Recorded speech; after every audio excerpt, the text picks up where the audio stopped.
Thanks. Thanks for inviting me. It's a fascinating subject.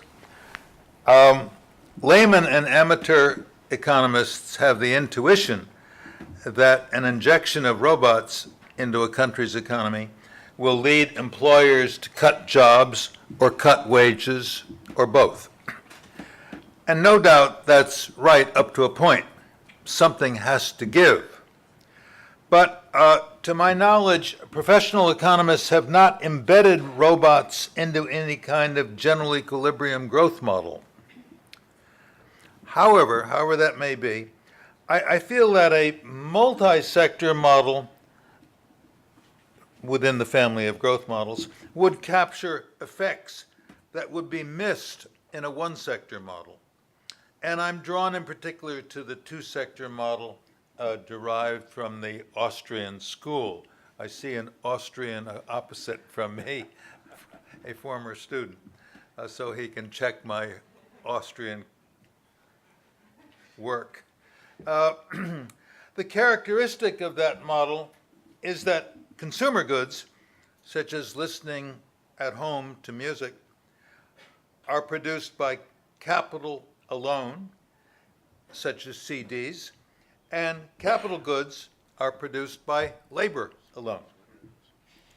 In an ultra-simple version, the capital stock accumulates over time until it is so large that replacement of capital being lost through depreciation absorbs all the production of capital going on. In what follows, I will build on that kind of model to study the dynamics of wages and employment when robots are injected into the economy. Maybe it'd be good to have the first slide now. There it is. But don't get mesmerized by the notation. I don't think you really need to memorize the equations. The model regards the robots added to the economy as similar to immigrants added to the economy. Output of the consumer good, C, is proportional to the economy's stock of capital, K, as in equation 1. Output of the capital good, I, in standard notation, destined for use in the consumer good producing sector, is proportional to the total of the aggregate of labor performed by the workers, denoted H, plus the aggregate of the labor performed by robots, denoted R, as in equation 2. A further simplification is that robots do the same pattern of work done by workers. So if lambda is equal to 1 there, where's lambda? Uppercase lambda. In equation 3, if lambda is equal to 1, then R is equal to H. There's as much robotic labor being performed as human labor. If lambda should be equal to 2, that would double labor performed, total labor performed, R plus H. I'm sorry, if lambda is equal to 1, then R is equal to H, so the labor performed is twice the human labor. And the total labor is twice the human labor. And if lambda is 2, then the total labor is 3 times, is triple that would triple the total labor performed. Now, the point that emerges from this Austrian model is that a helicopter drop of robots that, say, doubles the labor available, robotic plus human, leads in the long run to a doubling of the capital stock, and thus a doubling of consumer good output. It doesn't lead to permanently diminished returns to labor, human or robotic. Slide, please. So figure 1, how about that? Figure 1 illustrates that the jump from lambda of lambda from 0 to 1 in ultimately doubling consumer good output, ultimately doubles consumer good output, restoring consumer good output per unit of labor. And those output per unit labor in the capital goods producing sector is as before. What about wage rates? If we suppose that the managers of the firms producing the capital stock seek to minimize costs of production, then they will bid up the wage rate of workers to the same level that they bid up the rental on robots. Equal pay for equal work. So the human labor will be paid, in the long run at any rate, exactly what they were paid before. There are twice as many robots, but there's twice as much production, twice as much capital. A further argument would illuminate the dynamics of the wage and the interest rate in a perfect market with perfect foresight. It would show that immediately following the invasion of the robots, the real price of the capital good would drop it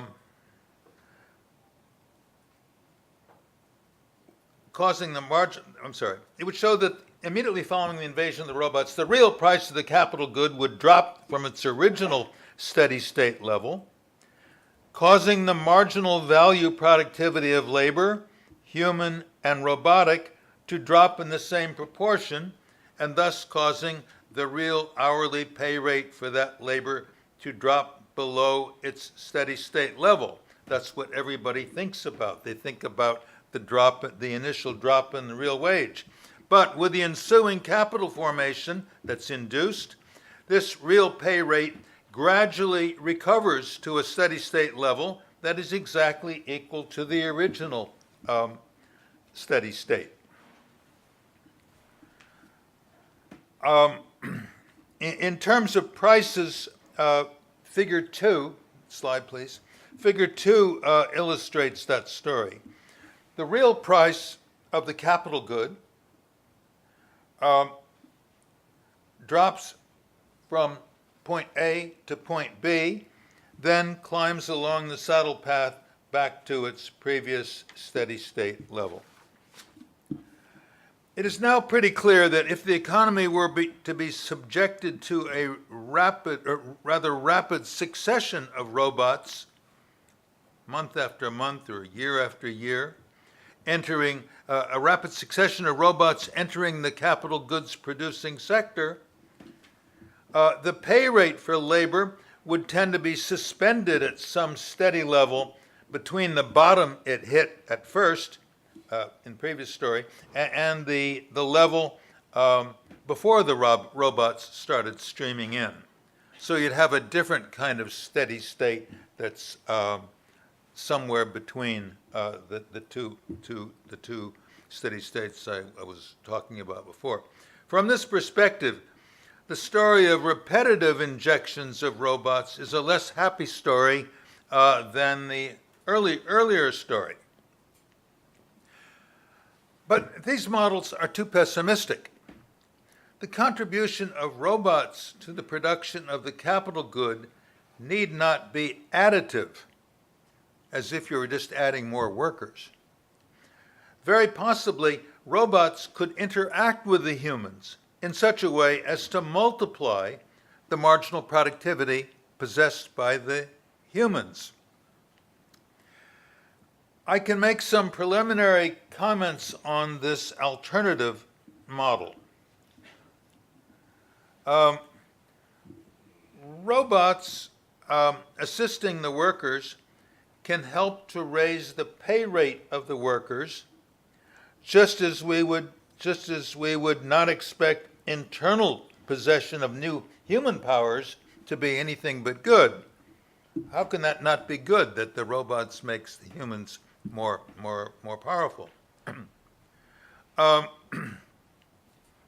But in the two-sector model I am so fond of, any positive impact the robot helpers have on the marginal physical productivity of the workers would have a systems effect of driving down the real price of the good or goods that the workers are producing. Here, they're producing the capital good. So it would appear that the effect of these robots on the marginal value productivity of the workers is unclear. It's theoretically ambiguous. This analysis of mine leaves unspecified where the robots come from. In my initial thinking, I imagined that robots were flown in by Japanese, Swedish, or German entrepreneurs desiring to widen the market for some new innovative product of theirs. I can imagine it would be possible instead to have indigenous robots. Some of the capital that was to produce the consumer goods would be reallocated to producing the robots. Now, Hyuntaek Hoon, a frequent collaborator of mine, has built intertemporal models in which there are what he calls multiplicative robots, not the additive robots that I've been talking up until now. The capital in his models is malleable in that it can be retrofitted to function as robots, as much of that is needed. In one of his models, a steady stream of robots, while it may cause the pay rate for human labor to fall at first, puts the pay rate on a path of positive trend growth over the longer run future. Wow, growth through robots. As more and more theoretical models are spawned, it will become evident, if it isn't already, that appealing theoretical models are not going to be united in their main conclusions or implications. So, of course, we will want to pay attention to empirical findings, such as the findings by Acemoglu and Restrepo, and the findings by Graetz and Michaels.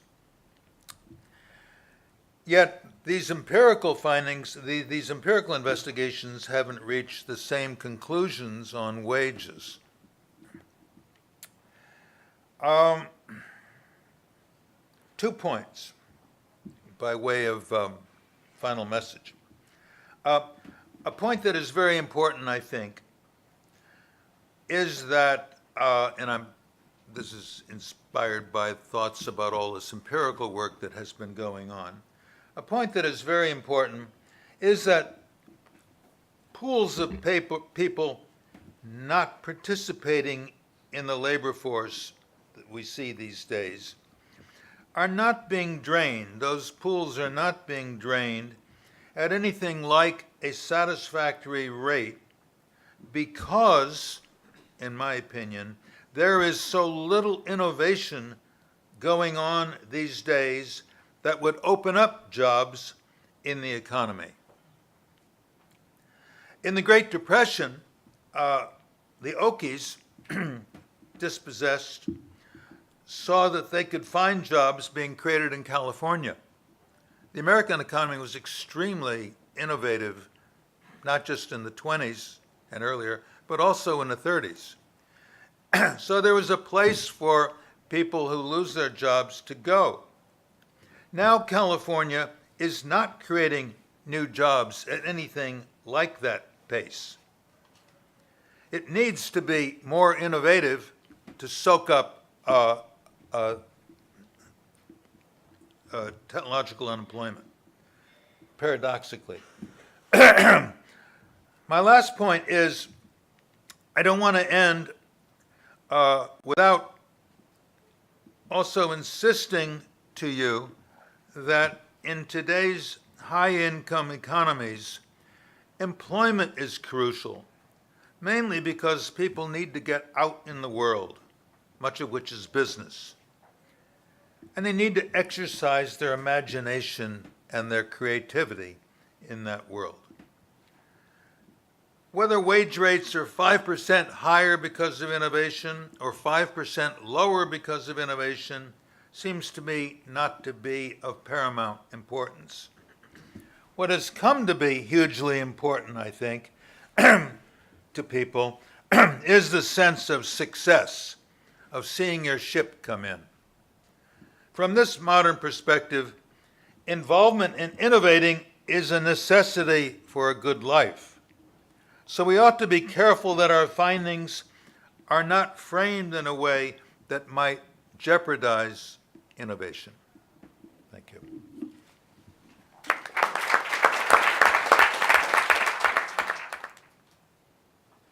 Okay, thanks for inviting me to discuss this paper. So, in my view, the big picture question that this paper is trying to address is what's the impact of robots and automation technologies on wages.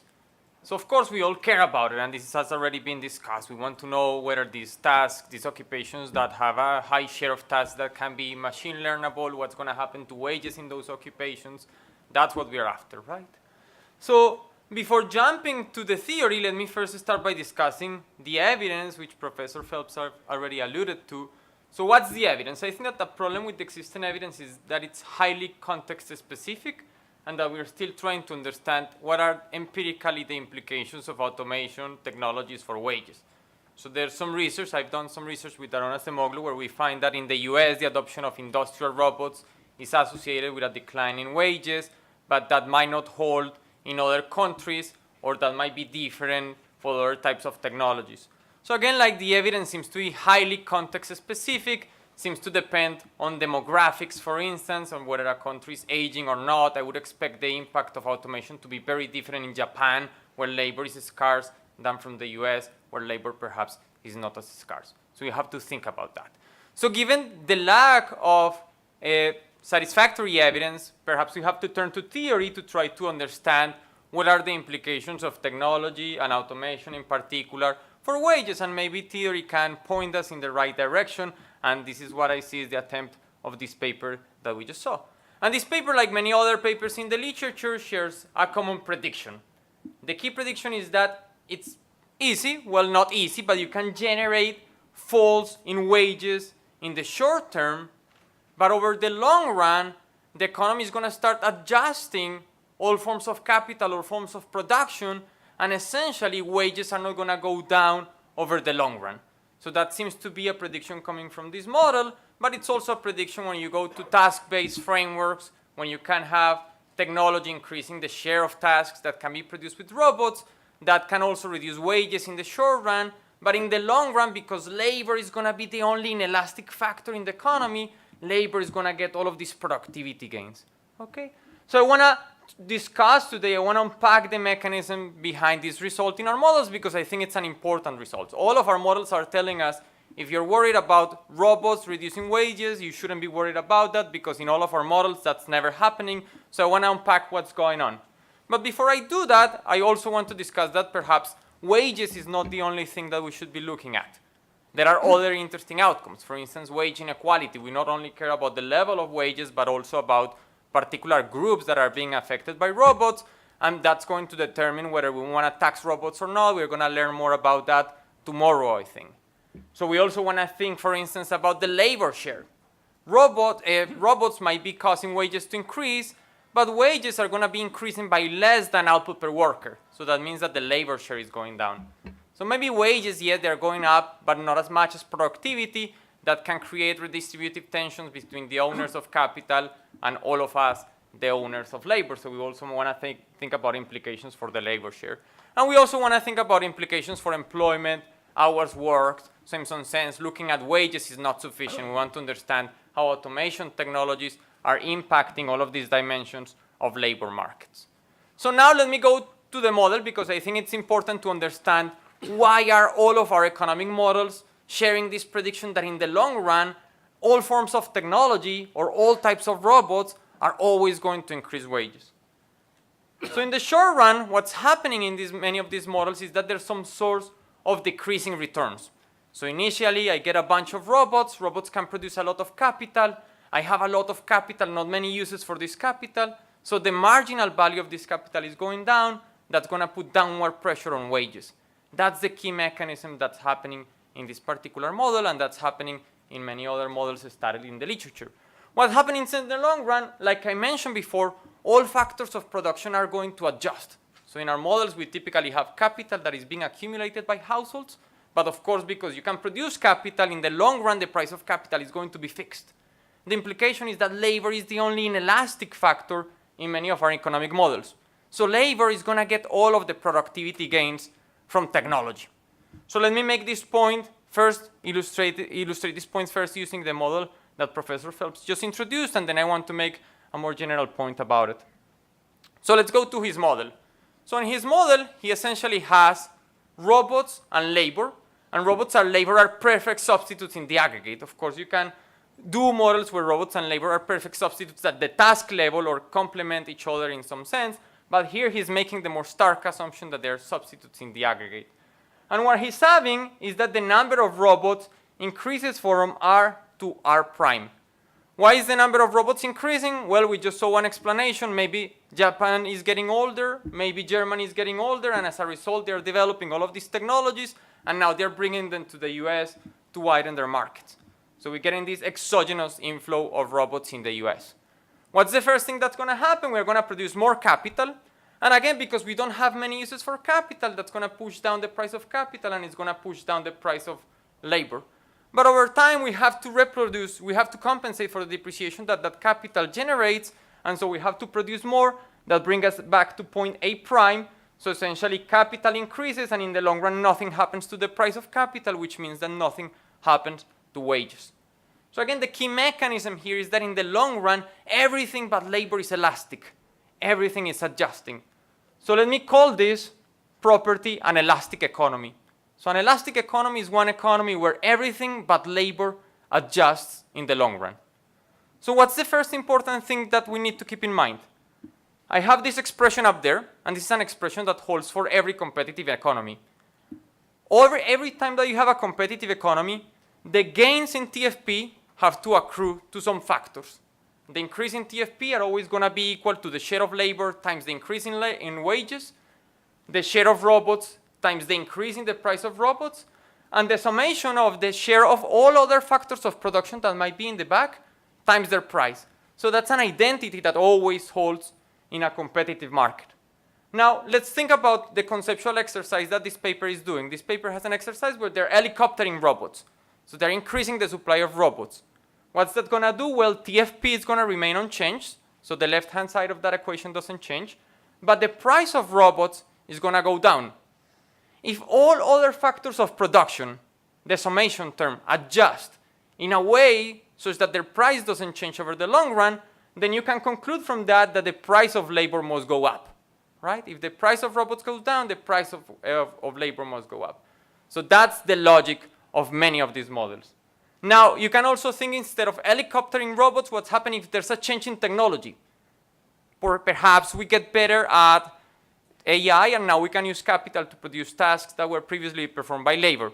In these models, what's going to happen is that the TFP is going to increase, but again, if we live in an elastic world, then the price of all other factors of production, including robots, and all of the X's are like intangibles, assets, everything that we need to produce, all of those prices are fixed, and therefore the only thing that is going to go up on the right-hand side is the price of labor. So again, this is like a very general principle. And I want to say that this elastic economy is just a definition, but it's a definition that is actually embedded in many of the models that we use. So for instance, every time that we write a model with a representative agent, with additive preferences, and where capital is being accumulated, you are implicitly assuming that you are in this world, in this elastic world. So you are implicitly assuming that wages are the only thing that can capture the productivity gains from technology in the long run. Now, is that a good assumption or not? I don't know, but we should recognize that that's the assumption that we are implicitly making in many of these models. So to help us try to think about what are the implications of this assumption, I want to finish with a thought experiment. So this is how living in one of these elastic economies would feel like.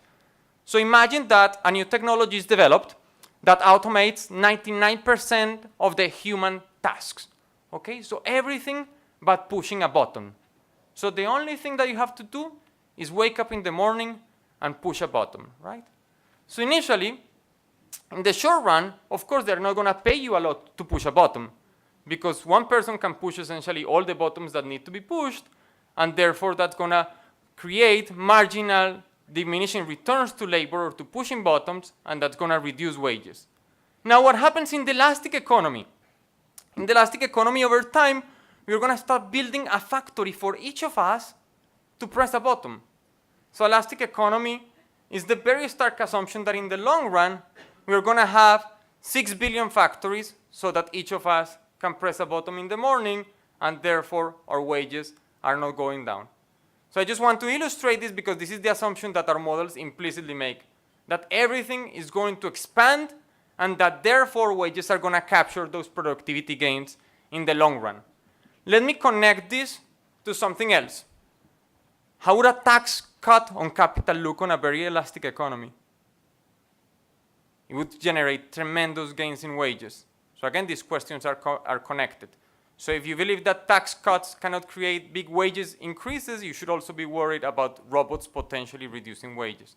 So anyway, I'll leave you with that. I think that this way of viewing the economy is interesting. We should be asking ourselves not only how do we model robots, but we should also be asking ourselves what's the context.